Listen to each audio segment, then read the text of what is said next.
गुरुदेव ने जो मंत्र जो नाम दिया है, उस एक मंत्र एक नाम को बहुत काल तक जप का अभ्यास बनाओ, जप का अभ्यास बनाओ। यह बहुत कठिन बात है। कल भी शाम के कह रहे थे कि एकांत में किसी एक मंत्र पे रखना, इसकी चाल है, पकड़ी गई चाल। जब मंत्र में लगे तब पद की बात कर रहा है, पद चलाओ। जब पद में लगे तो नाम की बात कर रहा है, नाम चलाओ। जब नाम में लग गए तो कहता मंत्र चलाओ। इसकी बात मत सुनो। एक जगह पकड़ लिया, अब नाम चल पड़ा। अपने लोगों का जैसे अब नाम चल पड़ा तो पवित्र है अपवित्र है मंत्र में नहीं पहुंचेंगे, सीधे नाम में लगे हुए हैं। अब अचानक मंत्र चलने लगा, अब मंत्र पे पूरी एकाग्रता हो गई। पद चलने लगा तो पद पे पूरी एक भाग, तू कहां भागेगा, आना पड़ेगा इसी घेरे में। मंत्र चल रहा है, वो श्रद्धा कर रहा है, इस समय पद गाओ, इस समय पद में चलो। बार बार विक्षेप बिल्कुल नहीं सुनना, बार बार मंत्र। क्योंकि जब पद में जाओगे तो वहां भी नहीं टिकेगा, वो कोई प्रपंच सामने खड़ा कर देगा। इसको सुनो, इसको देखो, इसका चिंतन करो। माला ले लिए, चलो पार्क में टहल कर रहेंगे, गली में टहलते, बालकनी में खड़े हो जाते हैं, पूरी एकाग्रता रहेगी। हाँ, फंसाएगा किसी चित्र में, चिंतन में फंसाएगा। बहुत साधक को सावधानी की जरूरत है। जिस उपासक को जो मंत्र जो नाम मिला है, एक नाम एक मंत्र बहुत समय तक उसे चलाने का अभ्यास कीजिए। ये बहुत छलिया है मन। ये तो मंत्र तो इतना जप ही लिए हो ना, अब राधा नाम जपते हैं। हाँ, बात तो सही तुम्हारी, चलो राधा राधा राधा राधा राधा शुरू किया, अब वो और जगह ले जाएगा। इसका मतलब इसकी सलाह सत से सत, पहले सत से सत और फिर सत से असत में ले जाएगी। इसका मतलब जहां में लग गए वहां में लगना चाहिए, इसकी सलाह नहीं माननी चाहिए। ये बहुत सलाहें देता है, सलाह देना इसकी स्वभाव प्रवृत्ति, संकल्प विकल्प, इसी को रोकना है। उपासक पकड़ पाओ तो बहुत लाभ प्राप्त होगा। सब इस समय हमें यह नहीं देखना कि मानसिक से कितना लाभ है, उपांशु से कितना, ये सब बातें मत देखो। अरे वाचिक से 10 गुना उपांशु, उपांशु से 100 गुना मानसिक, ये गुना उना हमें नहीं चाहिए। इस समय हमें भगवदाकार वृत्ति करनी है। हमें कोई लाभ हो हानि हो, गुना से मतलब नहीं है। वहां जपने से इतना लाभ, वहां जपने, हमारा केवल लक्ष्य है प्रभु का स्मरण। पकड़ो बात।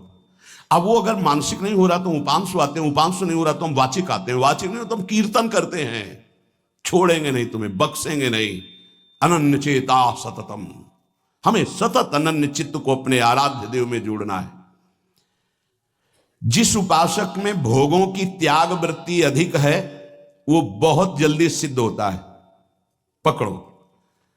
जो पुरुषार्थ तो करता है पर साथ में भोगों को भी भोगता है, उसकी आसक्ति भजन में नहीं हो पाती, वो आगे नहीं बढ़ पाएगा जब तक वो अपनी वृत्ति को सुधारेगा नहीं।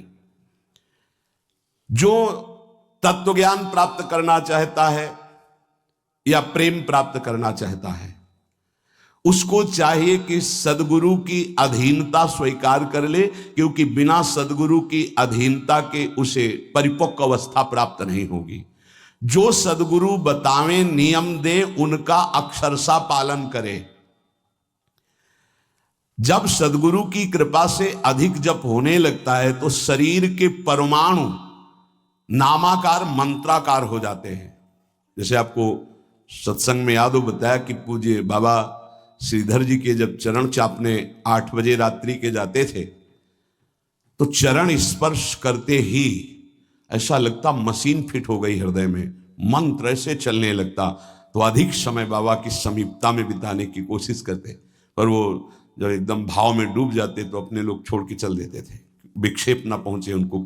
बड़ी उत्तम अवस्था पूज्य बाबा की, बड़ी उत्तम अवस्था। भजन और दैन्यता, ये 2 जीवन में उनके बहुत जोर की थी।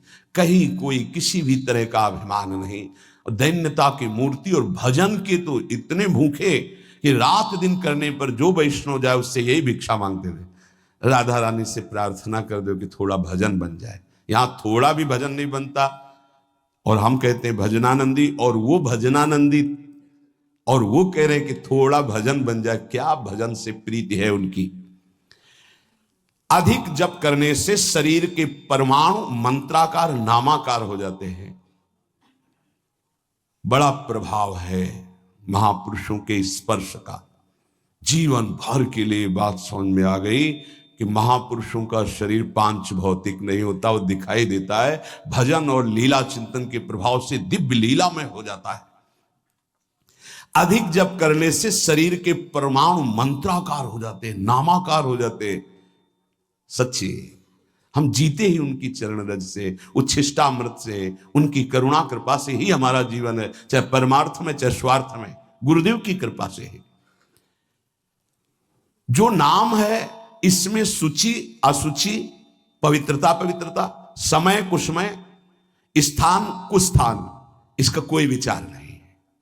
लेकिन मंत्र में इसका विचार। मंत्र नहीं चला सकते कि शौचालय में बैठे मंत्र जप रहे हो, या आप लघु शंका करते हुए मंत्र जप रहे हो, या आप शौचालय लघु शंका से निवृत्त होकर पवित्र नहीं हुए, वही कपड़े जो शौच में वही आप नहीं, ऐसे नहीं, फिर आपकी बुद्धि विकारग्रस्त हो जाएगी। ये महापुरुषों के निर्णय है।